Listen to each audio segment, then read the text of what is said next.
Faire face aux multiples difficultés que nous rencontrons dans nos vies, que ce soit un deuil, un licenciement, un divorce, n'est en général pas très facile. Mais faire face aux difficultés qui interviennent dans nos vies et dont nous ne connaissons pas les origines est encore bien plus difficile.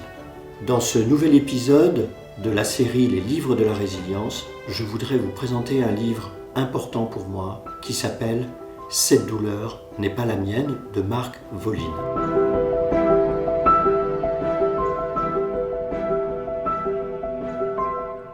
Tout d'abord, qui est Marc Voline ? Marc Voline est thérapeute, il accompagne des personnes et des groupes depuis longtemps maintenant et c'est un des pionniers de l'héritage traumatique. Ce point est important parce que pour Marc Voline, nous héritons bien sûr de nos parents, de la génétique et de toute une série de choses culturelles, mais nous héritons aussi de traumatismes qui nous viennent des générations précédentes. Que nous dit Marc Voline ?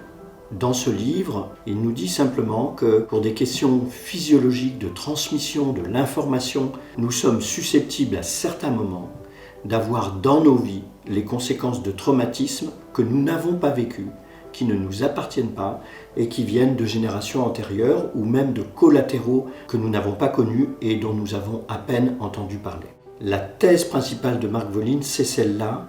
Nous avons de temps en temps des souffrances qui sont des souffrances héritées, d'où cette idée que c'est un des pionniers de l'héritage traumatique. Nous n'avons pas à vivre et à nous défendre dans nos vies uniquement des traumatismes que nous aurions vécus, parce que ceux-là, nous les connaissons et que du coup, nous pouvons peut-être presque plus facilement y faire face, mais nous avons quelquefois des phénomènes négatifs dans nos vies, un manque d'appétit de vivre, une difficulté à dormir, un certain type de douleur physique, toute une série de mécanismes dont nous ne comprenons pas l'origine et qui en réalité ne nous appartiennent pas. C'est le principal intérêt de ce livre, c'est de déculpabiliser et de montrer que quelquefois, la source de nos difficultés n'est pas forcément là où nous le pensons. Au tout début du livre, il raconte une histoire que je ne vais pas vous raconter entièrement pour ne pas spoiler le livre, mais absolument extraordinaire,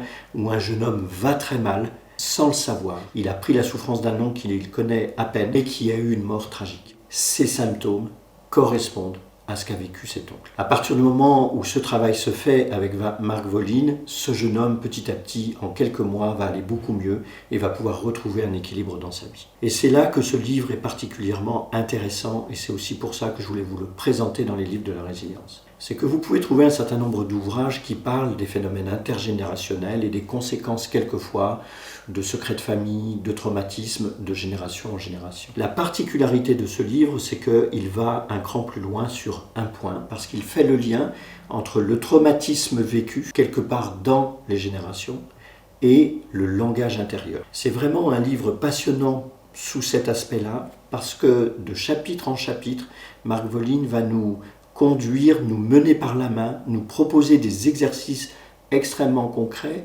pour identifier cette douleur qui crée des effets pervers dans nos vies et que nous n'avions pas vus, et comment elle se manifeste dans une carte du langage intérieur, comment elle se manifeste par des expressions que nous nous disons à nous-mêmes et auxquelles nous ne prêtons pas attention et qui en réalité viennent d'ailleurs.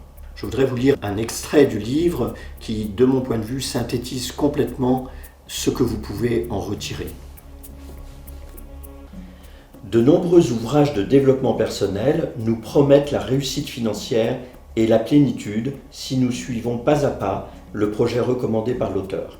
L'acquisition d'habitudes de développement efficaces, l'expansion de notre réseau social, la représentation de notre succès à venir et la ritournelle de mantras sur l'argent y sont décrites et vendues comme autant de stratégies pour prospérer. Mais qu'en est-il de ceux qui, comme nous, ne semblent jamais parvenir à leur fin, quoi qu'ils fassent et quel que soit le projet qu'ils suivent ? Quand nos tentatives pour réussir semblent percuter les barrages ou finir dans l'impasse, il est important d'explorer notre histoire familiale. Les événements traumatiques familiaux irrésolus peuvent empêcher notre réussite et nous empêchent de l'accueillir. Que nous nous identifions inconsciemment à un membre de la famille qui a échoué, a été trahi ou a trahi quelqu'un, que nous recevions un héritage immérité ou que nous souffrions du traumatisme d'avoir été séparés de notre mère précocement, toutes ces dynamiques peuvent affecter notre capacité à nous sentir en sécurité et à l'aise financièrement.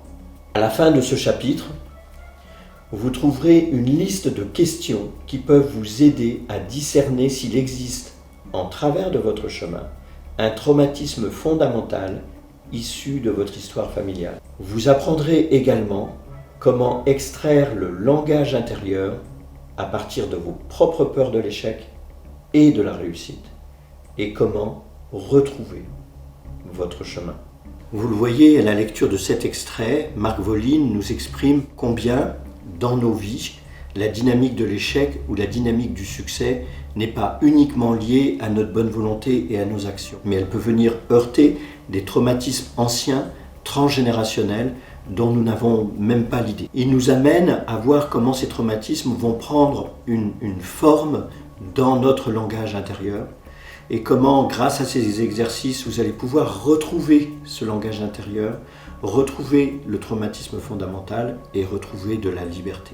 De ce point de vue, c'est un livre qui n'est pas très facile à lire, non pas en termes de contenu, mais simplement parce qu'à travers les exercices, il vous remet dans des situations anciennes et qu'il peut générer des éléments émotionnels importants.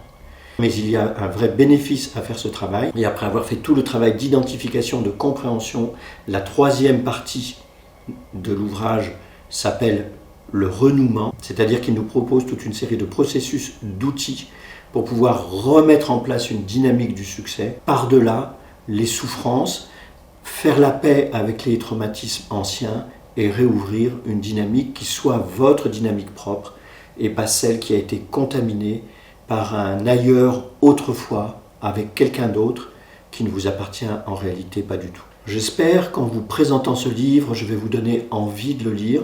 C'est un livre exigeant, c'est un livre dont on ne sort pas complètement indemne, mais c'est vraiment un livre de coaching, c'est vraiment un livre de croissance et je vous invite, si vous avez un peu de temps dans les prochaines semaines, vraiment à en profiter et à investir cet espace.